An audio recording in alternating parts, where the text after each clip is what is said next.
Hello, folks. It is Two Sheds Gabby. It's Monday morning. I am going to do some pennies today. It has been a long weekend with family that came down, and we've had a good time. They left early this morning, and now I need to get back to going through some of these coins. I haven't done any all weekend, but I've got this box of pennies that I got a while back. It's customer rolled. I've got it weighed. It's 14 pounds, 15 ounces, which I think that means it's going to be well over 3 pounds of copper. But I didn't get a lot of wheat pennies or anything. So I'm just going to use my machine and go through these, I think, and get out the copper, and then I'll go through it for the wheat pennies. I'll tell you how much copper I got in wheat pennies, and we'll compare that to this brand new box of pennies that is still sealed. Haven't opened it yet. In fact, they may even be all brand new. I may have to change my strategy a little bit, but let's just see what we got.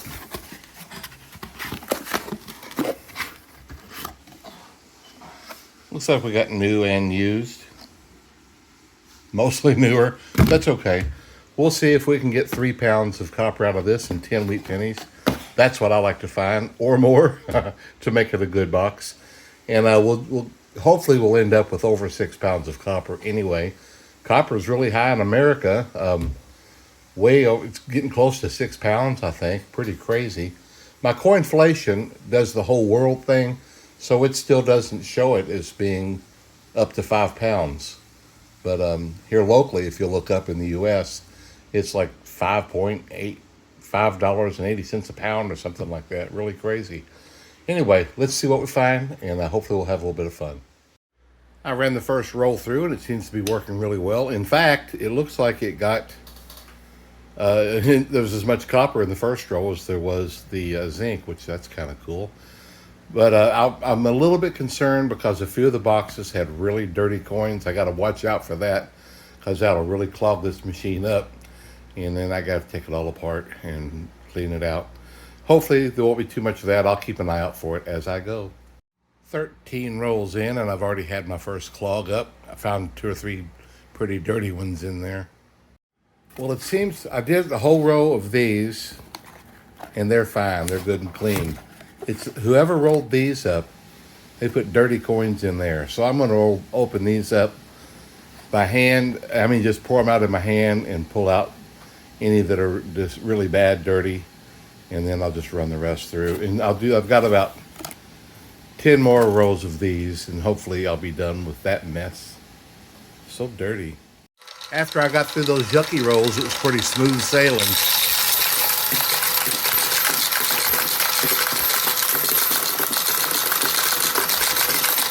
Not to mention, those yucky rolls were mostly zinc, too. All right, guys, I have finished going through this box. And here's my copper, which it's good. I did get some clad ones I pulled out of there. I always get a few. Kind of frustrating. I got 3 wheat pennies at 57 and 2 50s. One of them's in really poor shape. I got a 12-sided copper Canadian and 1 clad dime. Let's pop over here and see how much copper we got. I believe it's over 4 pounds. Oh yeah, it's getting close to 5. 4 pounds and about 10 ounces. That's pretty sweet. That's a lot of copper. Not many wheat pennies, but we got a lot of copper. All right, that's cool. It'll be pretty easy now to get 6 pounds for the day. But let's go ahead and get started on that next box. By the way, last Thursday, this was the free money that I found in the machines. Basically, we got 14 cents, 2 Canadian dimes, and another penny with the cross in it. I found a couple of these. I'll just put that one away in my oddball money. So I'll add 14 more cents to my free money for the year. I'll be using this penny mat today for my sorting. On the back of this one, I do have basic penny information. The U.S. cents, from the years of the wheat pennies. And down here it tells also the Indian head pennies. And it tells you what to look for. The copper pennies are 95% copper. They're 3.1 grams. And that basic information. Then it talks about the 2009, a short breakdown of that. And then the Canadian pennies, and it tells you the weights and that those, up to certain years, 98% copper. Just some basic info. This is the one we'll use today. Let's get started right there. It's been a while. I opened the first row and like, what is it I'm looking for? Oh yeah. Anyway, I did get my 9 that I need for the average for 3 pounds, and I got a 2009. That's in pretty good shape. I'll keep that one. Right away in the second row, I come to a 1976 Canadian 98% copper penny. I like finding them. My daughter and son-in-law were here this weekend, and he picked up my Spyderco knife. He goes, "Oh, that's a nice one there." And I said, "Yeah, it needs sharpened." And he ran out to his car. He goes, "I've got one of those like diamond thing sharpeners," and he sharpened it up for me. That was nice. That's nice and sharp again.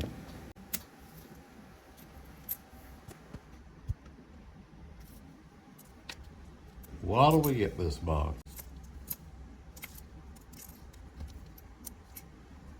My the sermon this week, he was talking about, well, I'll put the title and all that up, but he said something about, getting out of this world. What do you get out of this world or something? And I remember Monty Python, just a line, "You'll never get out of this world alive." It's like, yeah, that's true. You'll never get out of this world alive. 82.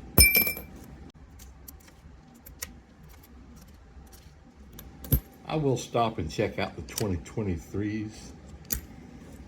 Oh, there's another Canadian. Cool. 1979. I wouldn't mind finding a bunch of them.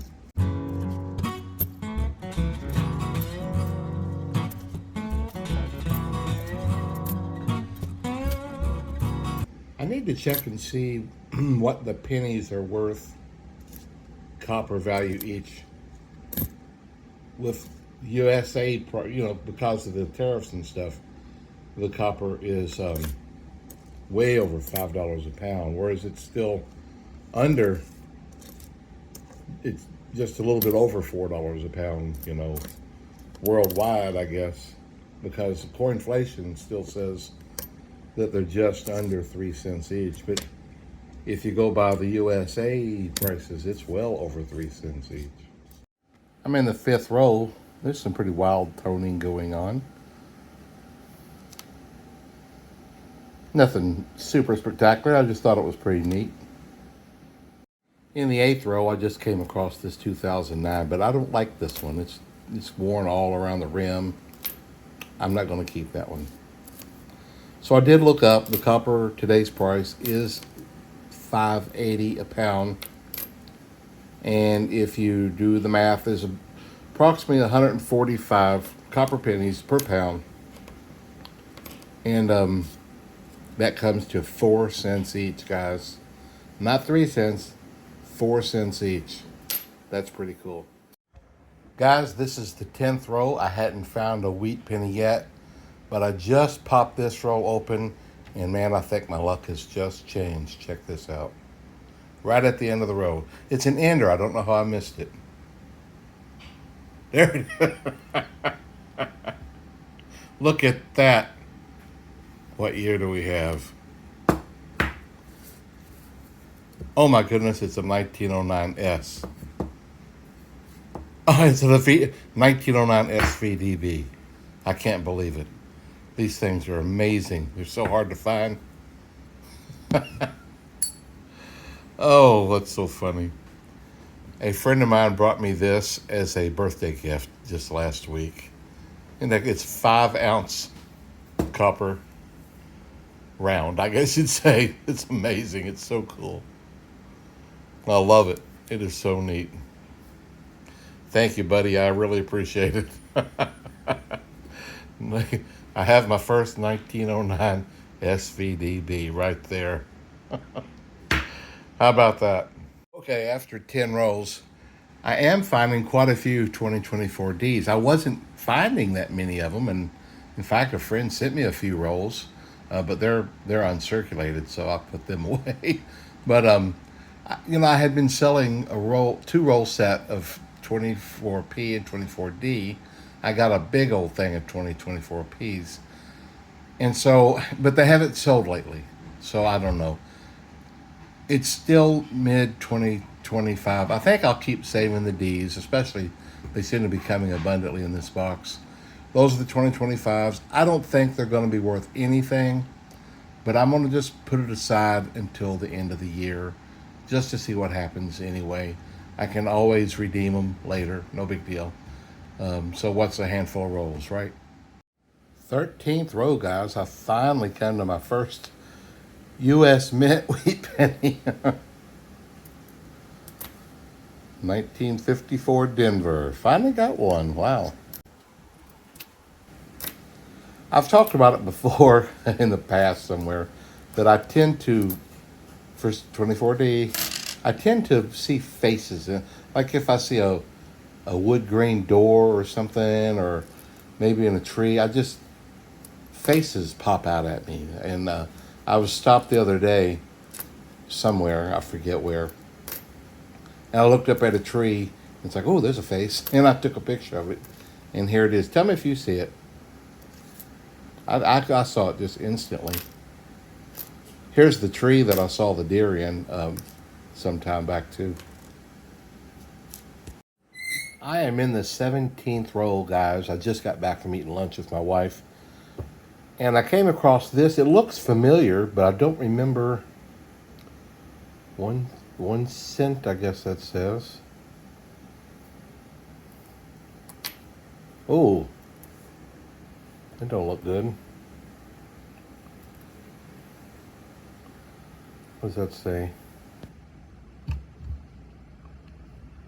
Oh, 1990.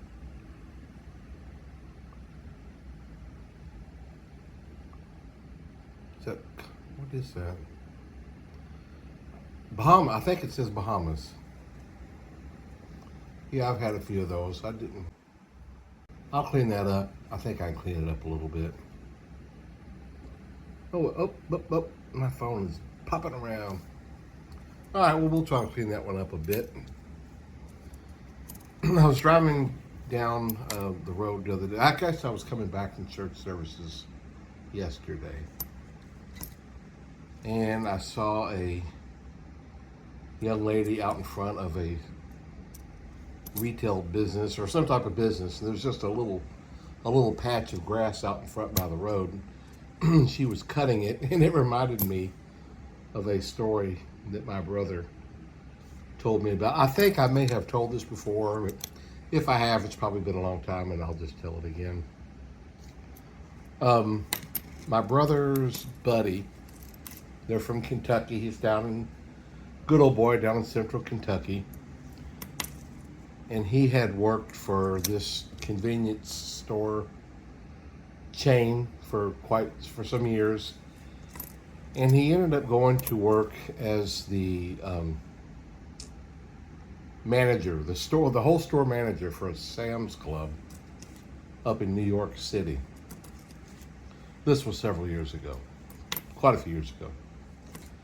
And he's a fish out of water up there a little bit, but he was doing this.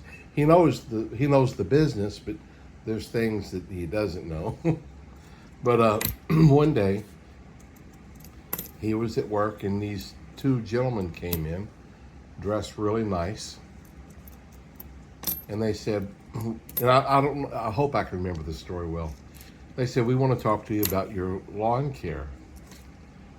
And he said, "You mean the little patches of grass out in the parking lot?" And they said, "Yeah." And he goes, "Well, I appreciate it, gentlemen." He said, "But we got that under control." And they said, "You don't understand." Said, "We're here to talk to you about your lawn care."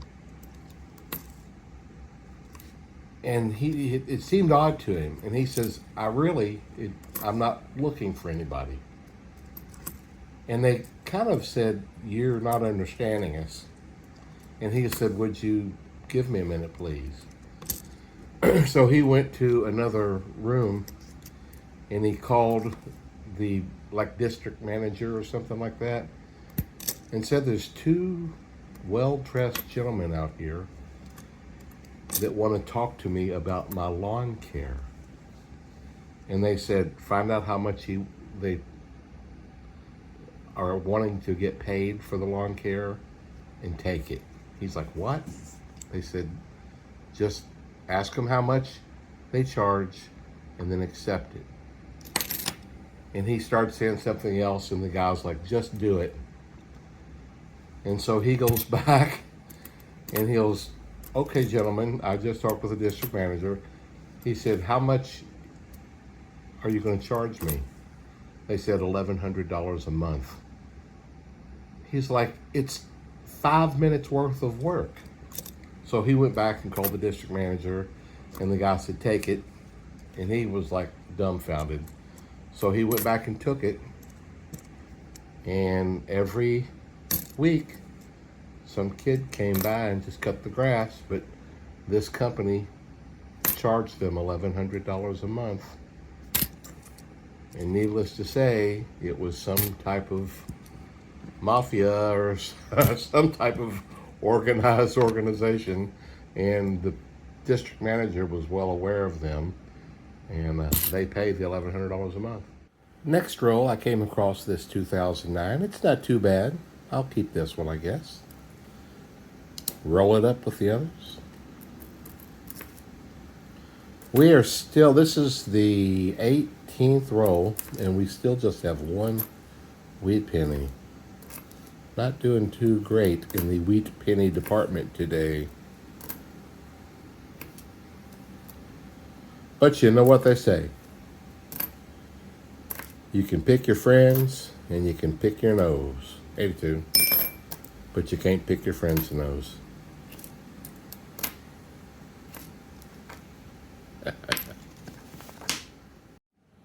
This is the 20th roll, and this is, I guess, my third Canadian copper in this box.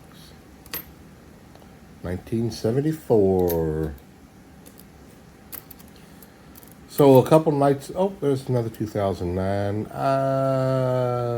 I'm not going to keep that one. It ain't terrible, but I'm not going to keep that one.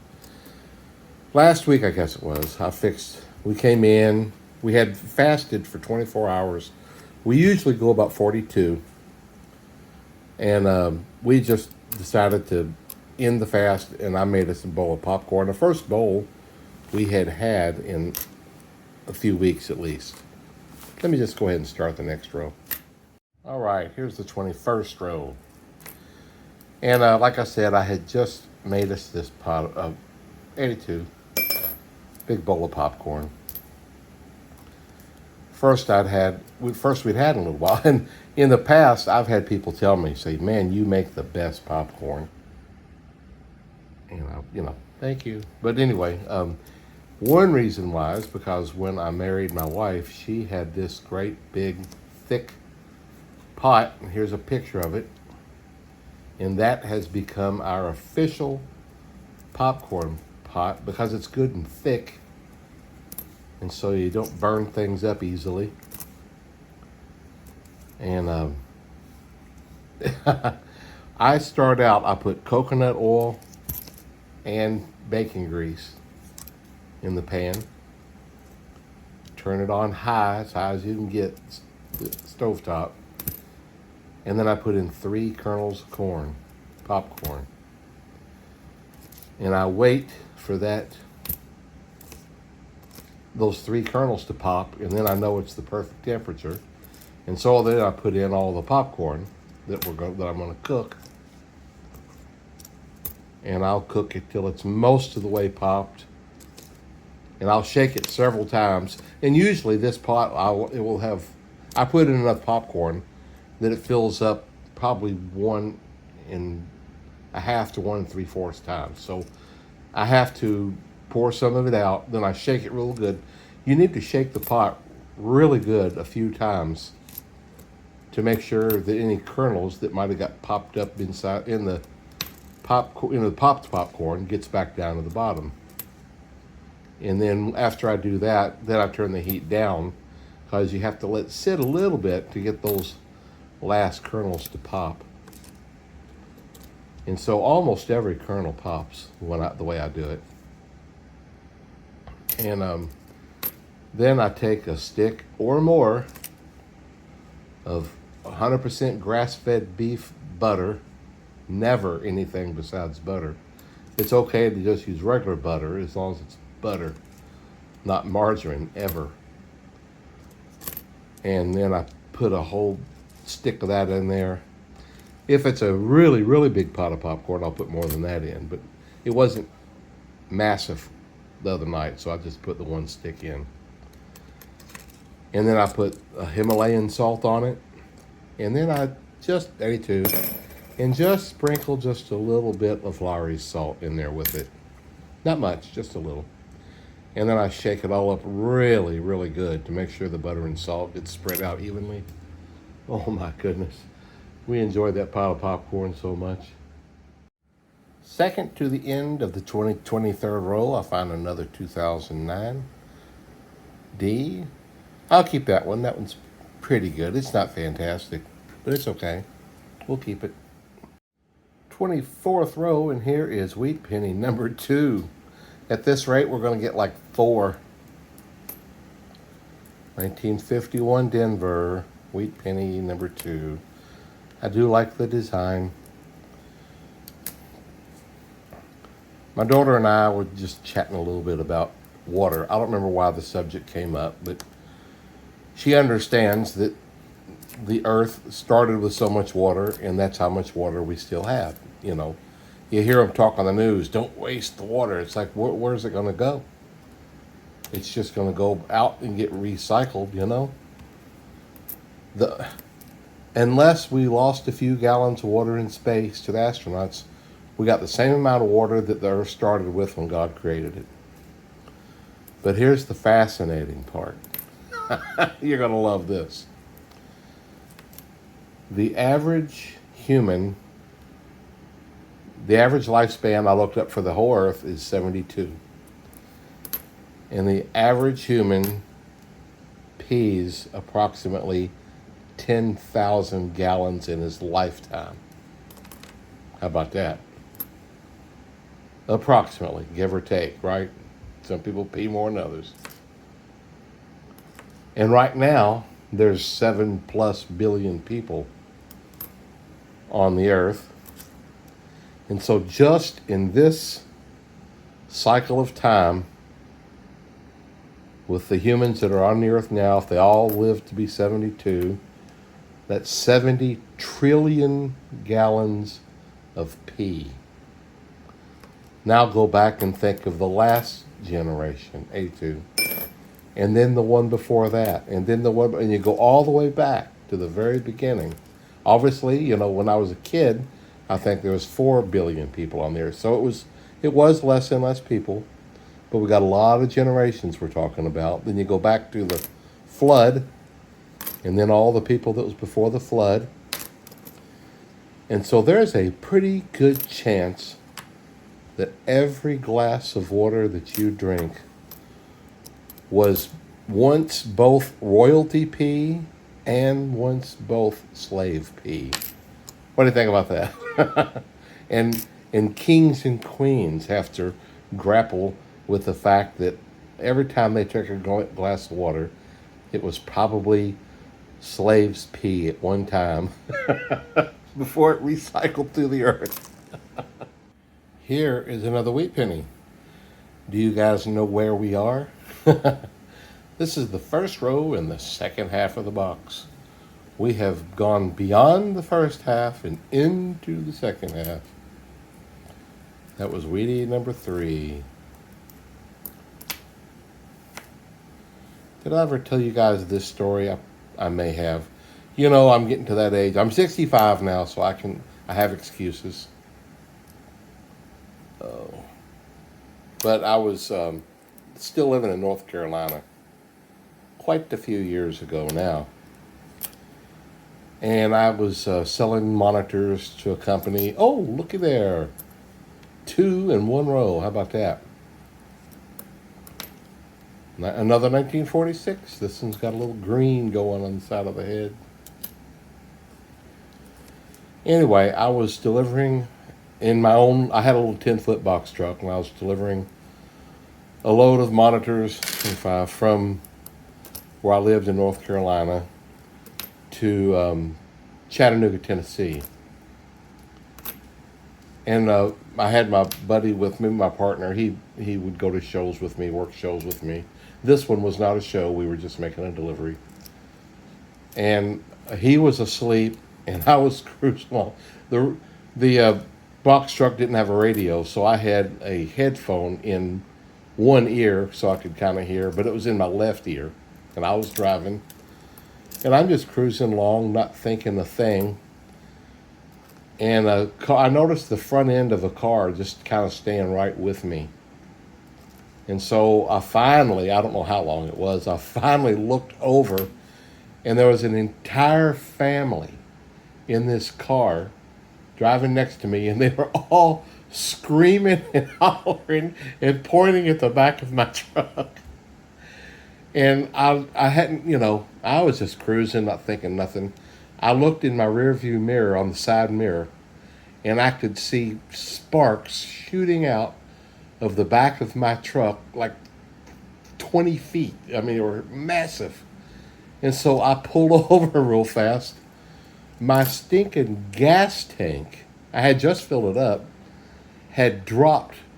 The straps underneath of it had dropped, and the gas tank, full gas tank, was dragging the ground. Sparks flying everywhere. I had pulled off so that I was actually off the side road. I was like into the grass. There's a wide grass spot. And I sat there. How that thing didn't explode, because I sat there, it had drug so long, it had gone all the way through until there was a big hole in the gas tank, and I just sat there and watched the whole tank of gas pour out into the grass. Folks, I don't know, other than God protected me, how that thing didn't explode. Oh my goodness. It was unreal. Unbelievable. But I called a tow truck, and I had them tow me on into Chattanooga, into the parking lot of where I was delivering the monitors. And we got them delivered. And I guess we called a taxi or somebody. I don't remember. Maybe we called a friend and had to wait for a long time. It's been 25 years. But we went and bought a gas tank, took that old thing out, and the hole underneath the truck was so rusty. All the strapping and all that stuff was oh yeah, look, I cleaned that up a little bit. There's my little 1990 Bahamas coin. Cool. Anyway, there was nothing left, no strapping, nowhere to bolt the straps, so we just drilled holes in the floor of the back of the box truck. It was a wooden floor, and we bolted it to the floor. We were on our way. This is the fourth row in the second half, and here's one of those centennial copper Canadian pennies. I like finding these. I don't know why, just do. 82. I'm definitely not breaking any records of copper or Wheaties or anything. We're at 4 wheat pennies. So just a few minutes ago, you guys know I sell for a company on eBay. I sell for a company, I sell their products on eBay. I thought it's in 23. Well, I just had a customer write to me and said, we really need these tomorrow. Said, could you ship them out today? And I wrote back, said, yeah. And they wrote back again, so you can use our label and ship it out today overnight? I said, yeah. I said, I'll get the package ready. And he asked me to guarantee it. I said, I will get the package packaged, and I'll put your label on it, and I'll take it to the UPS today. I said, that's the best I can guarantee. But it's going on 3 o'clock, 2:45, and the place closes. I have to get it there by 5 to guarantee it by tomorrow. They still haven't paid for it. He's quickly running out of time. It's like I said, yeah, I'm not going to ship anything till you pay for it and send me the label number. I'm in the 8th row in the second half, and this is our 5th wheat penny. Maybe we'll even get a couple more. What year is that? What does that say? 1940D. Well, this customer finally did make the purchase, but he still has not sent my label, so I've got it packaged up and ready to go. I used one of my penny boxes to package it up. It's not real big. And if he'll get the label to me in time, I'll label it up and I'll run up to UPS for him. I'm not going to make any money off of this one because I'm going to use my gas, my gas money to get it up there and back. It's not an expensive item. But I do favors for customers sometimes. I'll probably say something to him and say if, any time in the future, if it's between me and the next guy, 82, to remember me because I'm doing this just as a favor, And I don't mind. I don't mind doing that. They said they really need it real bad overnight, so I do try to accommodate the best I can. Sometimes they ask me very technical questions, and if it's something I can look up, I'll try. But man, a lot of these I just don't have a clue. I'm not a serviceman. I don't know all the answers to this stuff. I can look them up, and sometimes it's just a challenge just to find the items, to figure out what they are, because they don't have good labels. And I do my best to get them listed correctly.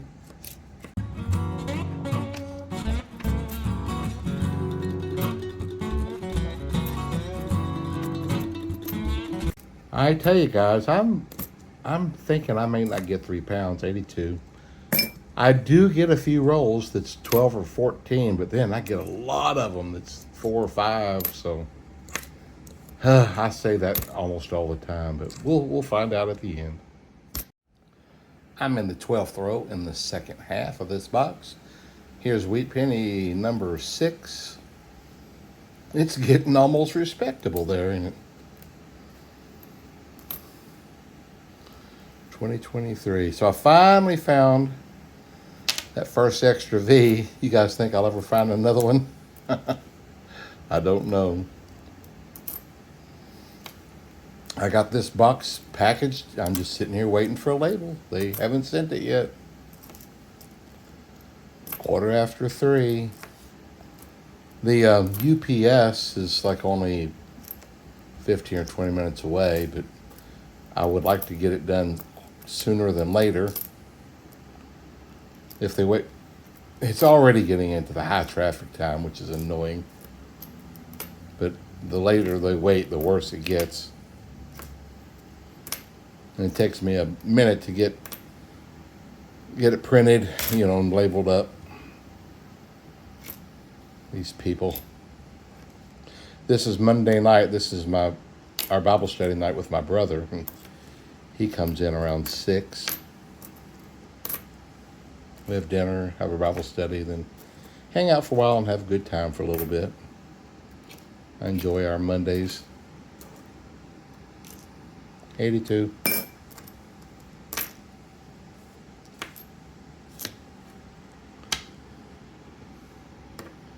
As soon as I get finished with this little roll here, I'll check my inbox one more time to see if they've sent it. Well, hey guys, this is the 14th roll in the second half, and this is wheat penny number 7. They've come along halfway decent here in the second half. 1945, man, I can't tell what that is. Is it just a scratch, or is it a D, or? Looks like something went there. I may have to look that one up on the Tom Love. I ran to UPS. He got everything to me in time, and I got up there and back. It wasn't a high-priced item or nothing, so I didn't make much money. And then I spent some money, my own money in gas. Oh well, I like to I like to help out sometimes, even if it ain't for a big profit.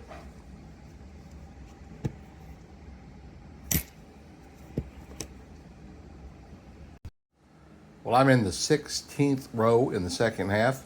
And guys, here's wheat penny number 8. It has come along pretty good. Still got 9 rolls to go. 1944, and I guess I see a little circle there, but it's a Philadelphia. Oh, and that last one was also a Philadelphia. That line was just a piece of dirt. That's all it was. Do you all remember Dave Allen at Large, the British comedian? He was out in the 70s, about the same time. He used to have the Benny Hill show, I guess. I was thinking about a skit that I laughed at a lot. I've told this to a few friends because I thought it was so funny. This particular skit was 82, a court case. These people were in court, and this fella came up as a witness to whatever it was that he witnessed. And they determined that he was like on one street, and the incident happened on the other, on the next, the street around the corner. We'll put it that way. 82. And I guess it was the guy defending the guy that's accused. And he said, "So, Mr. So-and-so, you have been blessed beyond other people with this ability to see around corners. Would you mind demonstrating this wonderful ability that you have to see around corners?" I'm not going to do it justice, but here's kind of what he did right here.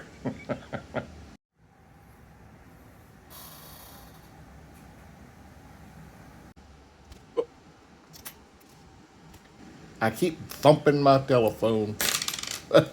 Anyway, I thought it was hilarious. He just turned his neck like a turtle.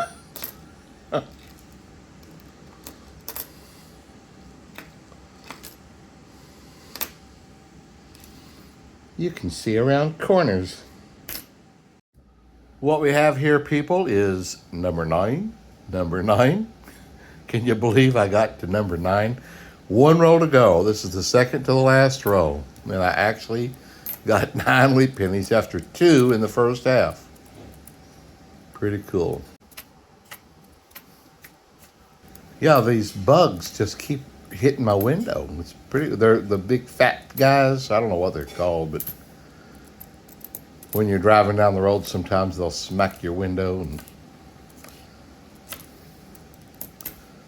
But something about the heat and the lighting, and it's all just right. Because, man, all day today, or the last few hours, bang, bang.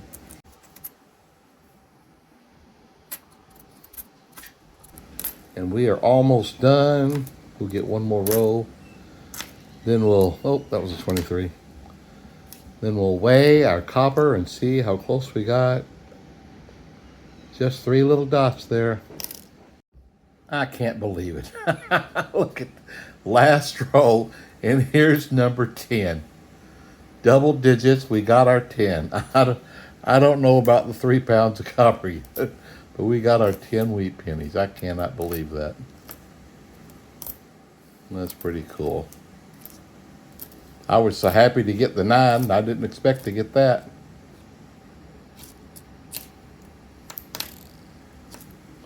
That's it right there. All right, let me weigh these 82s. Well, the batteries died in my little scales while I was weighing the 82s. But here we go. I think maybe I have it. Maybe I did better than I realized. Those rolls that have extra make up a big difference for those that don't have enough. Look at that. 3 pounds and about 2 ounces. Unbelievable. I am so surprised.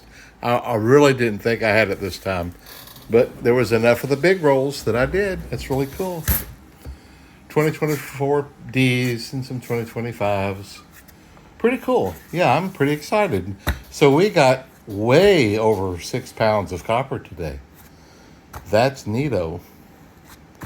All right, guys, I'm going to cut it off here. My wife's been wanting to talk to me. I've been getting interrupted left and right with calls and stuff happening, and my brother's going to be here any minute. See you later.